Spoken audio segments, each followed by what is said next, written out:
One of my great pleasures in life, and sometimes something that really hurts my feelings, is reading all the comments in YouTube.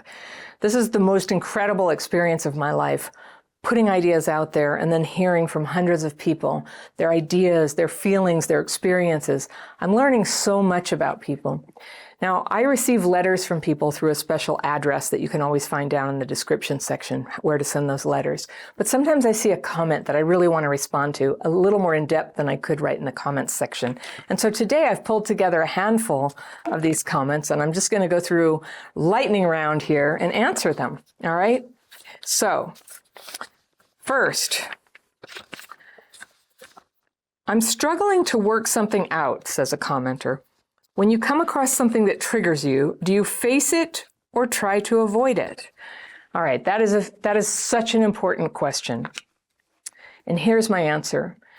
You avoid your trigger when you have no tools at all and no support, and to get triggered would throw you into so much dysregulation that you can't function. Then you avoid triggers. But here's the price if you keep doing that for too long. You go into isolation. Isolation and avoiding and self-suppressing is what a traumatized person does as sort of a handy way to control triggers. But the better way that allows your life to keep growing is to learn to calm your triggers. And right now that may sound like rocket science to you, but believe me, there is a way to start calming your triggers. And that's what we talk about here. If you'd like to start calming your triggers, it helps to first recognize that triggers are a stimulus outside yourself. And I know there's like this common language use of the word trigger. And when people say that, they mean it makes them mad or something, or it hurts their feelings. But I'm talking about a stimulus sets off neurological dysregulation in your brain and nervous system that makes you begin to have symptoms of dysregulation that are inhibiting to your cognition, your blood flow, your hand coordination, your emotional self-regulation, your hormones. All of these things can get dysregulated from stress when you have a history of trauma. So a trigger is something that sets off that storm. Should you avoid triggers? Yes, if you have absolutely no tools or support. When you have tools and support, you can begin, when you get triggered, to go, oh, here it is, and you can start to use your tools. The tool that I'm always sharing with people here, I use what I call the daily practice. It's a technique for writing fearful and resentful thoughts. Those are the negative feelings that come up around triggers. And then releasing or asking for them to be removed, and then resting in meditation. That's the gist of it. If you want to learn it, don't just take my little summary. Like, it's a free course. The link is always in the description section. I'd love to have you take it. You can learn and try it in less than an hour. And if you do take it, you can join me in free Zoom calls that I lead every 2 weeks. And it's a very powerful community, and it's a lot of people finding out that a lot of the traumatized, the burden of CPTSD, a lot of it doesn't even have to be talked about, that a lot of it can be released on paper as it comes up. Twice a day you sit down and write, and you can write again as needed. And then twice a day you follow the writing with meditation. And it's calming. It's calming. And if you do this twice a day, a lot of people will notice within a week or even sooner that they're starting to be less reactive to their triggers. That's ideal. Now, you may say to yourself, but that's not fair. You know, I'm triggered because this person is screaming and ranting, or they're keeping me awake at night. Yes, that might be true. There's a sane action to take in response to that. I don't know what it is in your case.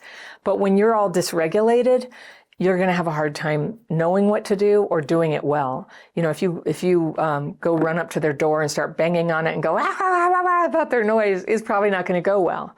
But you regulated can figure out a better solution. It's not pleasant, but you want your best brain, your best, calmest emotions and clear thinking at your disposal when you have to deal with life's difficulties, right? So that's why I say learn to calm your triggers. You cannot make people stop triggering you. You can ask. So an example that people often say is like, I have a friend who smokes cigarettes, and she goes outside the house, but it's wafting in the window. And I say, can you not do that? All right. So you can ask. If it's your house, you can set a boundary, right? But sometimes the boundaries you set with people, they won't respect them, and they'll just keep doing it. Or they will respect it, but too late, you're triggered anyway. You're just triggered. And for that, it's helpful to get into reality and just recognize that you can ask people if they don't want to respond to the boundaries that you're setting. The only boundary you have is to step back. But a tool that you can use when you're in that gray zone of like, do I abandon this friend? Do I just put up with it? What do I do? Is you can calm your triggers. And sometimes it's not so bad. Sometimes when you're not triggered, well, you either see choices or you don't feel so bothered in the first place. So that's what I recommend to you in this case. If you don't learn to heal your triggers, the price you pay is isolation. And a lot of people are living frozen, isolated, or just maniacally trying to control other people because they haven't learned to control their triggers. And none of those options are any good. You don't want to be trying to make other people stop triggering you. It's a losing battle. It will make you unliked. It will put you into a permanent state of conflict with the world. Learning to calm your triggers. From there, you can make requests and set boundaries in a better way. Second question, how does one break a trauma bond? And they say this person never committed as a boyfriend, but has always been hot and cold, on and off, done exactly what pleases me, but then neglects me. I've gone months, a year, even 2 to 3 years not talking to him. When my last serious relationship ended, which I thought would put the nail in the coffin with this other guy, I ran back to him. Every low I have in life, I use this person as an unhealthy coping mechanism. I'm going to circle that. Use him as an unhealthy coping mechanism. Now, I'm gathering that he doesn't mind, but that this is like a booty call. Okay? I think it's a booty call, and I think you're making the call. No judgment. I'm just saying I think that's what's happening. And then you said he treats you as a woman who can do whatever she wants, no rules, no criticisms. And so if he perceives you that way, is that because you are pretending to feel that way?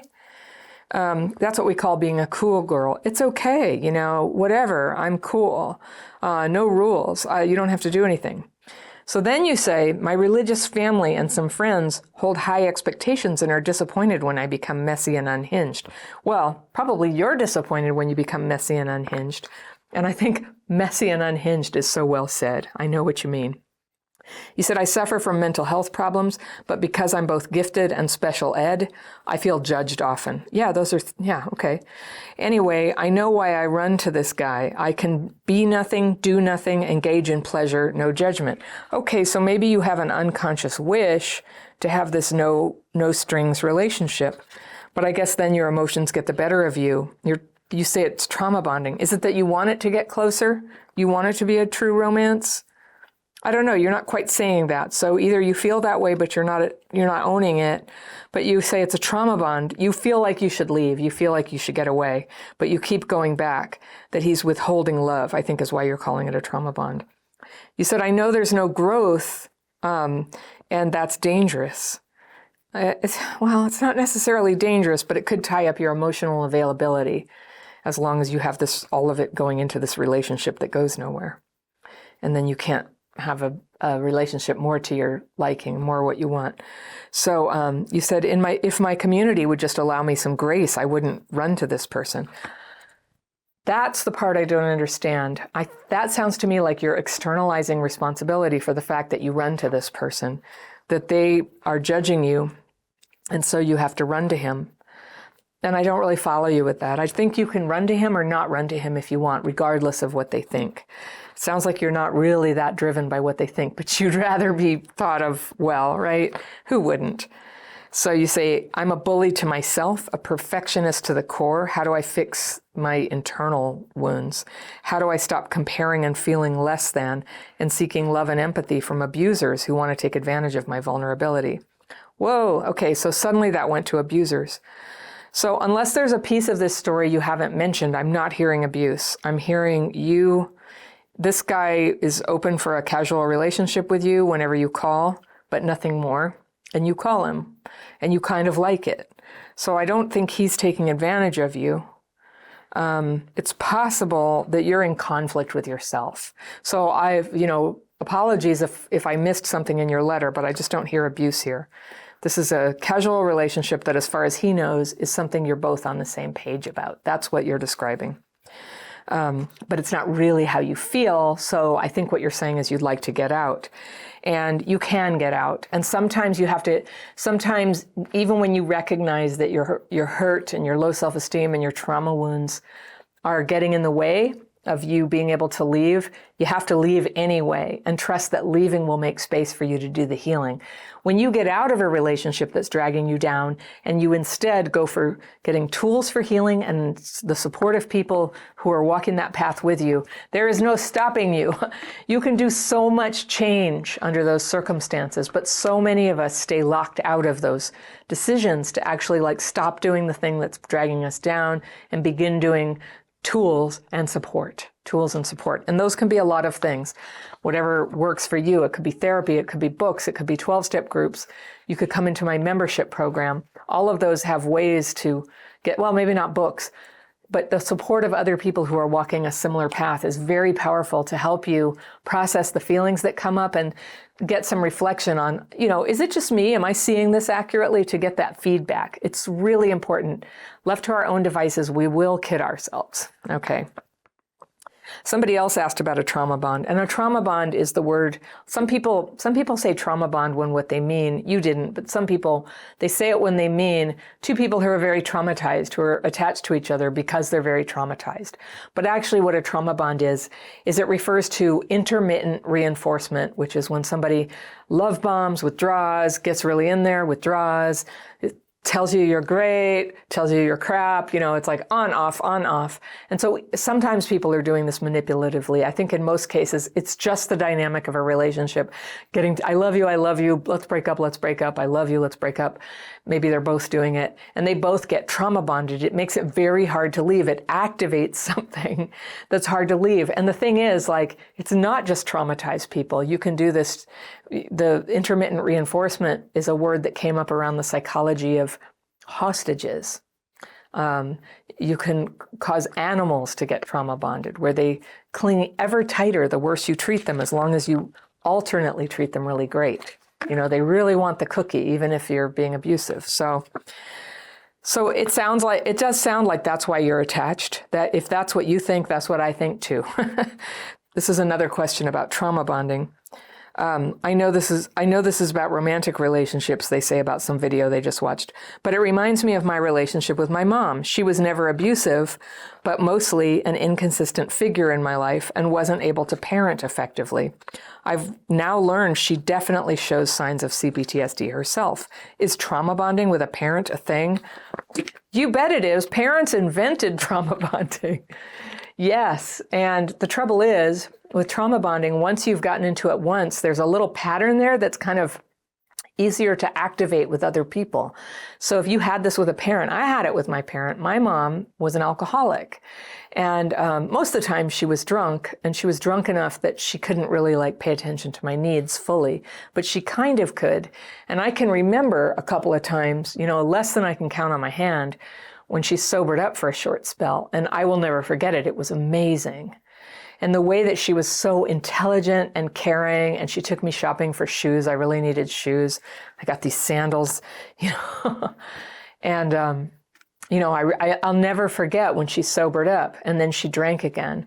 And then when she was dying of cancer, she sobered up and she was like, can you help find all the alcohol in the house and get rid of it? And I was trying to be all cool. Sure, I'll help find all the alcohol and get rid of it. And I was like, yay, finally. And then within a couple of weeks, she was drinking again. And the doctor had said, if she drinks again, she'll die. And eventually she did, but not from the drinking, actually. So, but I was freaking out. And the feeling that it could get better sucked me in emotionally to get my expectations way up again, and then so angry that she let me down again. And many people who have watched my videos have heard me say, I have a regret that I wish I hadn't had, it was so long ago. I was only 30, and I hadn't started recovering yet, and I had no idea the nature of alcoholism. I really thought that if she loved me, she would change. And now I understand that with alcoholism, that's not how it works, that it's got control of them so much. And most alcoholics feel ashamed of how they let other people down. It was nothing personal, the way she failed to take care of me. But But I was trauma bonded and I expected a lot from her, and I was really angry and I regret it. Being angry at her at the end of her life couldn't have been nice for her, and it wasn't nice for me, and it denied me of any opportunity to just like have a conversation or learn about her life. So that's probably one reason why you'll see me here when people talk about going no contact or setting boundaries with people. I'm like, take it one day at a time. You might realize one day that you wish you had it, even though you know you're never going to get it back. Even though you know your parent is not psychologically, constitutionally able to love you back. You may make a choice at certain times to be in their life or help them out in some way. So you don't have to make any permanent pronouncements about anything unless you decide that's what you want. So, okay. Next question. Could dysregulation lead to seizure disorders? I read that the first time I read it, I was like, how do I know? I don't know about seizures. I'm not a doctor. But then I started thinking about it. I've seen people have a seizure before. I've never had one. But the little that I know about it or what I could feel about it by watching somebody have a seizure, I noticed it was as if something came over them, and I know it's a neurological storm of sorts. What I have is not seizures, but I get migraines sometimes, which is its own kind of neurological storm. And some of you are doctors and you have better information about this, and you can share in the comments about what's similar or different from migraines and seizures. But they're both neurological. And they both are something that sort of come over a person. So I can feel a migraine coming. I didn't used to. It used to just totally broadside me, but I can feel it coming now. There's a certain feeling. I sometimes get the visual auras, but not so much anymore. Over the span of my life, at different phases of my life, it changes from like super aura, terrible, nauseous migraine to something more subtle than that, to now, if somebody, like if I so much as like get upset or dysregulated at all, boom, migraine, but just a little one. I don't even have to take anything about it. And I can usually like drink a glass of water, close my eyes for a little while and get through it. So that's fairly mild, but I can feel it. It comes over like a storm. And when it passes, there's this beautiful, peaceful feeling. The post-drome, is that what it's called? There's this peaceful feeling like it just rained outside. And I think that I mostly only get migraines when I'm dysregulated, like something upsets me and boom, I go into dysregulation. And so I associate with dysregulation too. It's something that comes over me, and then for a period of time it storms, the storm rages, and then I come back from it. And I have tools that I use to come back. You know, I have 10 emergency measures to re-regulate. Do you have that yet? If you don't, I'll be sure to put it down in the description. And so this, you know, I know how to get re-regulated to the best of my ability as quickly as I can, and it works. And when finally the storm passes, it's something that passes. And then there's this peaceful feeling with dysregulation, with migraines. And I started asking myself, is it the same thing? Is it like an epileptic seizure? I don't know. But one thing, again, if anybody has knowledge about this, I'm interested to hear it. I'm very interested in this kind of thing. But I did do some Googling around, and I learned about something called PNES, and that stands for Psychogenic Non-Epileptic Seizures. And those are attacks that look like epileptic seizures, but they're not.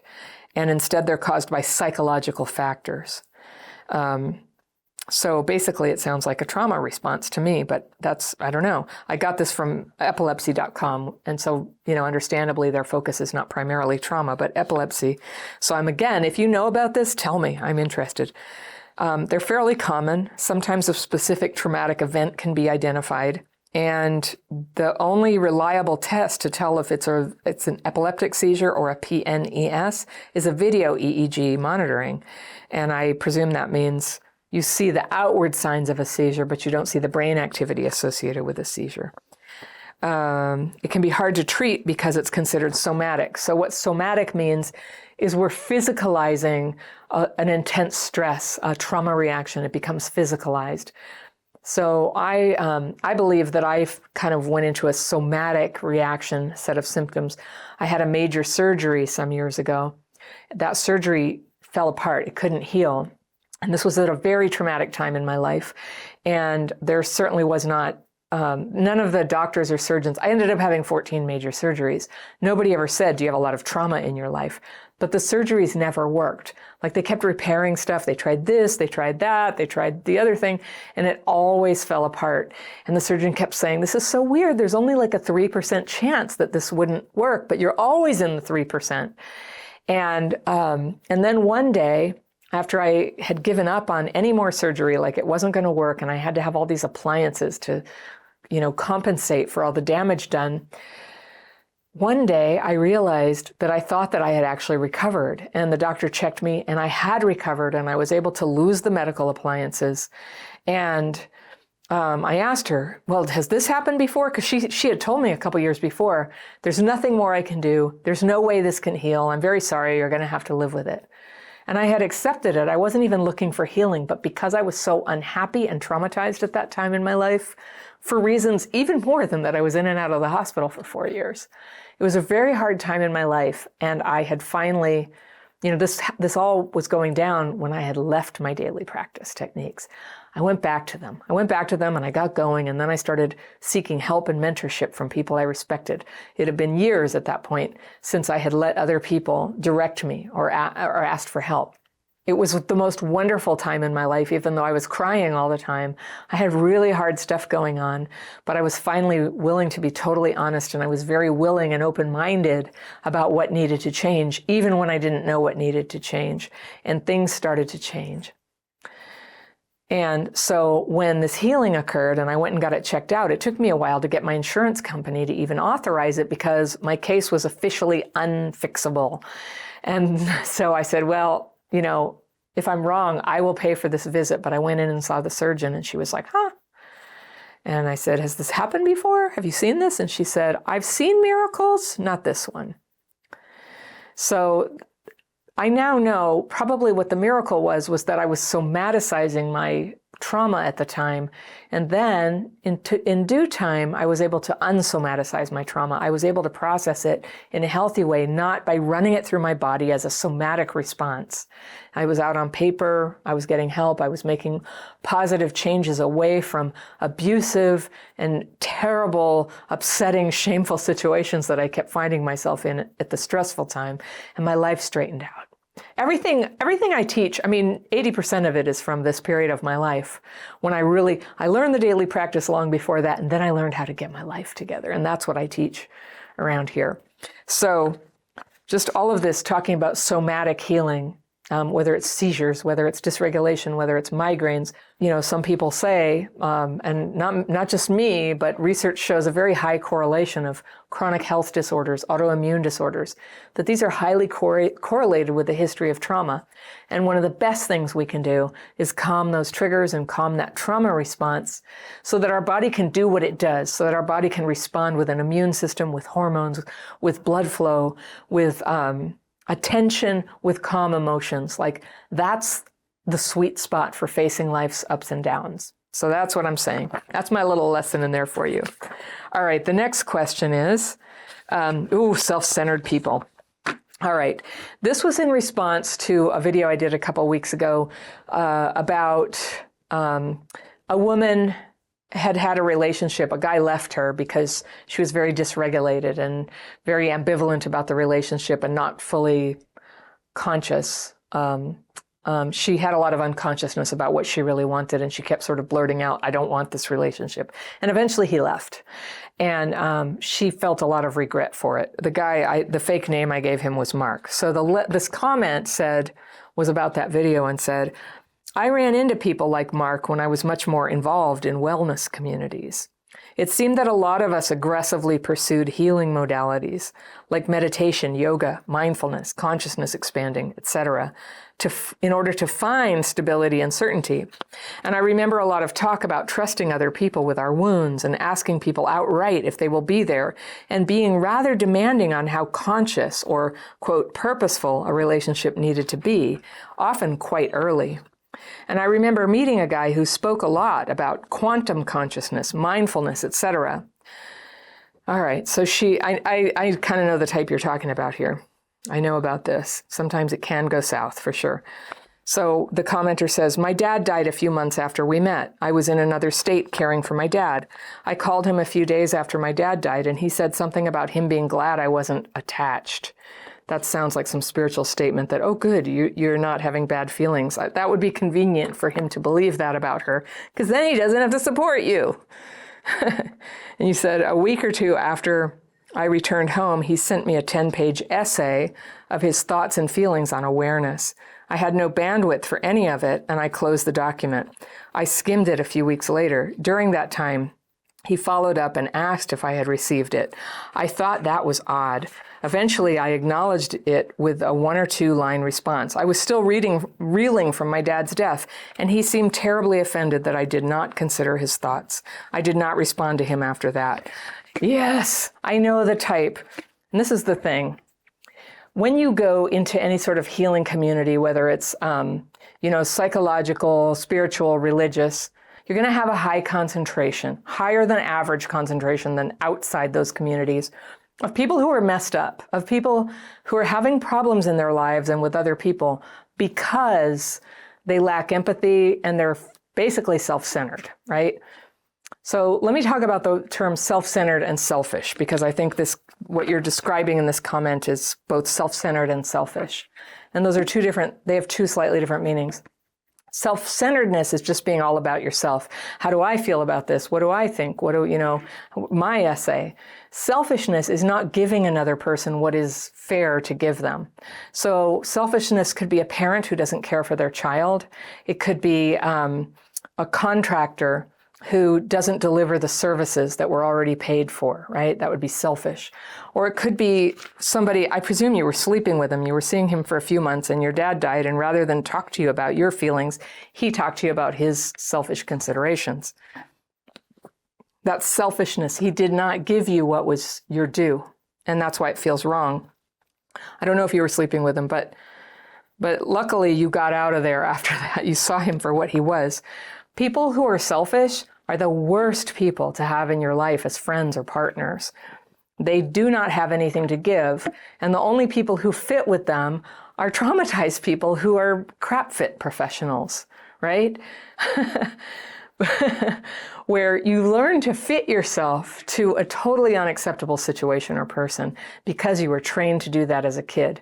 Probably you used your imagination to, make it work, to see love where there was no love. But that's not a good thing to do. It's a survival technique for a kid, and it's good you did that. I don't know if you did that, commenter, but many of us do.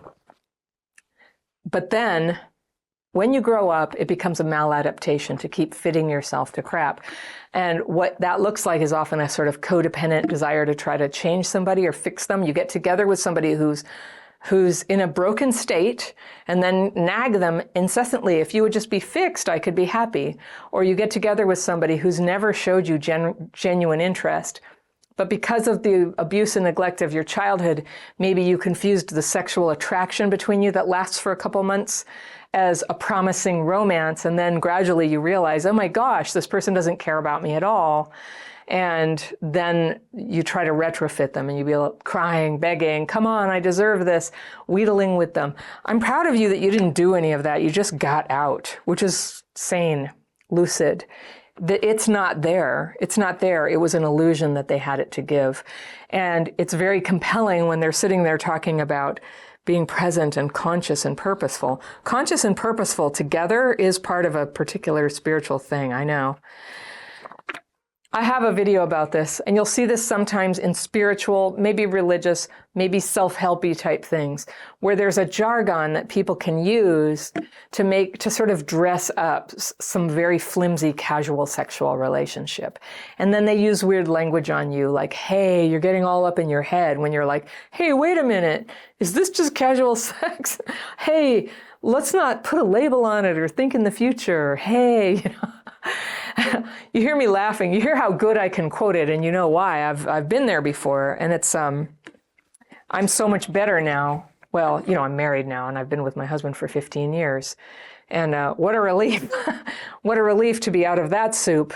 But, I spent a very long time as a single person and kind of navigating that world where people would just bullshit you about this stuff and sort of it sounded good. And my healing came when I got real with myself, when I got real with them, with people out there, and could just like directly ask a question and get clarity. What are you actually saying here? What are you proposing? Is this a date? Are you talking about a relationship? Where is this coming from?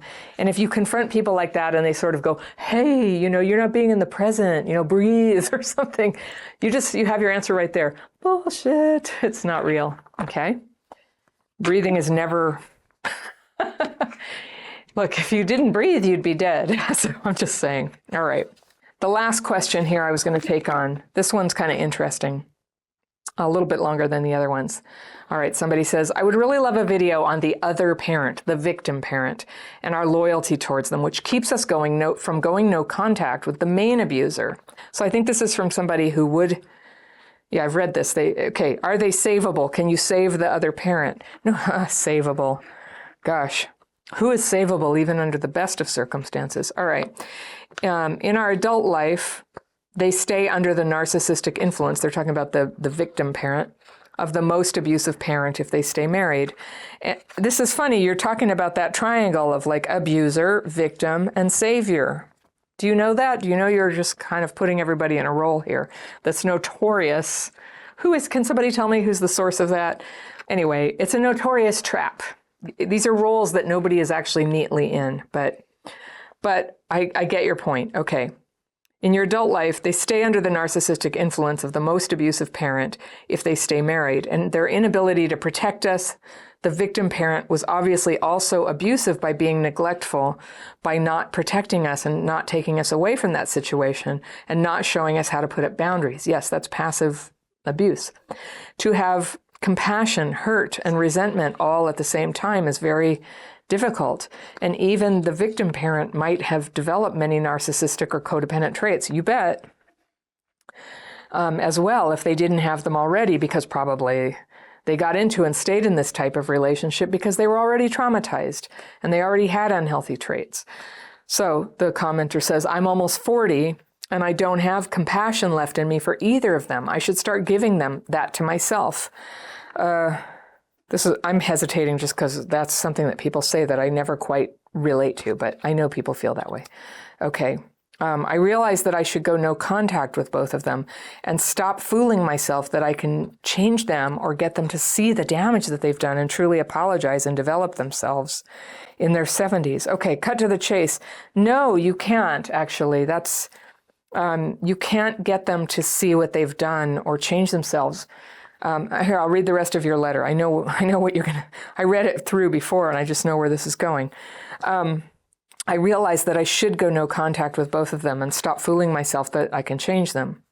I might be looking for some go-ahead to start spending my soul energy on myself and to start living and stop underachieving because they like me best in that position. Maybe. The quality I need.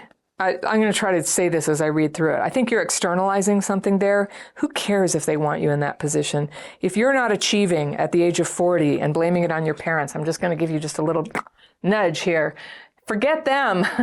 Have contact with them or don't have contact with them, but stop blaming them for holding you back now. Yes, they traumatized you. Yes, it's been hard. But the solution lies in taking back all your power, whether you have contact with them or not, to start running your life properly. So if you're not achieving, that's something that you're going to need to address. I think what I'm hearing is this fantasy that if you can get them to see what they did, they'll apologize, and then somehow you'll be gifted with the motivation to take care of your life and be compassionate towards yourself. But I don't think that's what first of all, I don't think they're going to change. I don't think they're going to get what they want. You can't save them. They're just being them. They're being them and you're being you. And you be you with all your wheels on the ground, start solving your problems. This is the job in front of you. It doesn't really have to do with them anymore. The quality I need to move on, which is compassion for myself and therefore going no contact. I don't think those are actually, you can have compassion for yourself whether or not you go no contact. I'm just saying. And I wouldn't be telling you that except the rest of your letter is about how guilty you feel. I'm just saying, look, it's a choice. You can have compassion for yourself and keep contact open if you choose. Going no contact is what you do when you can't deal with it. It just always brings you down.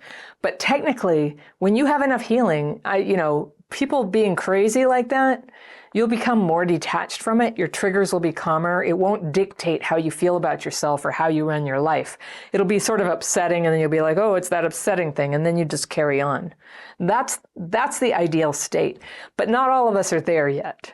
And so no contact is something that you can decide on one day at a time, or 1 week at a time, or 1 year at a time, as needed to just get your bearings. And it sounds like you have a craving to just sort of experience life and your own feelings without them triggering you all the time. But they're not going to stop. And you can learn to calm your triggers. I just want to put that in front of you, if you choose. You said, I need to lose hope. I agree, lose hope. They're not going to change. Because whatever they do or don't do, I keep adjusting my boundaries, because every time it hurts too much to see that they don't care about my feelings at all. I hear you. I know. But it's true. Let it in. It is what you think it is. They're broken. They probably, they care, but they care in their selfish way. They might both be narcissistic, is what I've come to realize. Yeah, well, that's a label, and whatever you call it, I would just encourage you, just look at it for what it is. It makes you feel a certain way. It's a behavior you don't approve of or like. It upsets you. It just is what it is. So don't worry about labeling it. And I think there's a concern there, like, oh, if it's narcissism, they can never change, but maybe it's CPTSD and they can. I would say in their 70s, if they are not coming to you saying, we're changing, we see the error of our ways, we're trying to do all this stuff, please forgive us, that would be one thing, but it's not that. So it doesn't really matter what the cause is or how you would diagnose it. In fact, I think that the more people get into trying to diagnose the people who hurt them, it prolongs their enmeshment with them. It prolongs them being at the effect of their behavior. And the sooner you just go, I don't know, that's whatever, it's them. I'm me. I'm going to get my life together. That's a sweet spot. That's where you want to be. So they have been so unhappy all my life, she says.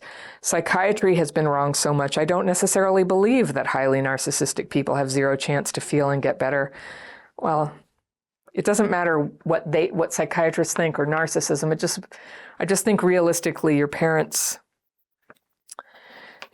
are just how they are. I don't expect them to change from how they are right now. So it's just shouldn't be my responsibility. I know. Well, it's not, and it's also, here's where I'm going to call you out a little bit. It's delusional to think that you're responsible or that you can save them. That's an inflated ego thought that you can do that. You can't. If you could have, you would have by now, right? But I've been taught I'm responsible for how they feel. Okay, don't externalize that. Whatever people said to you, it doesn't matter. You know better. You're 40 years old. You're writing this letter. You know you're not responsible for their feelings. There's many books on codependence and Al-Anon and things like that, where if you need support to really live in that truth, I can't affect how other people feel. It's so difficult to get rid of the desire. Of course it is. And when I see older people on the street, I'm almost crying because they look so hurt and my parents look so sad as well. And by the way, I've always been the truth teller and I've always rebelled against how they treated me.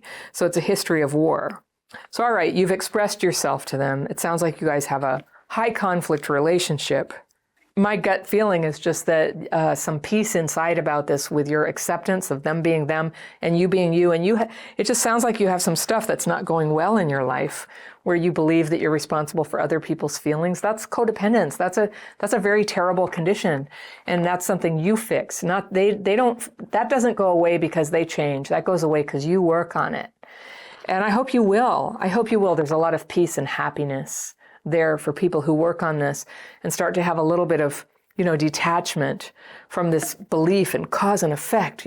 They did this and therefore I'm this way. And if they would change, I would be better. No, it's not really like that. It's an inside job at this point. So I hope you find it. If you want to look at my ninja boundaries, that is a way that you can maintain contact with people who are difficult for you if you choose. That's a free download that you can get right here, and I will see you very soon.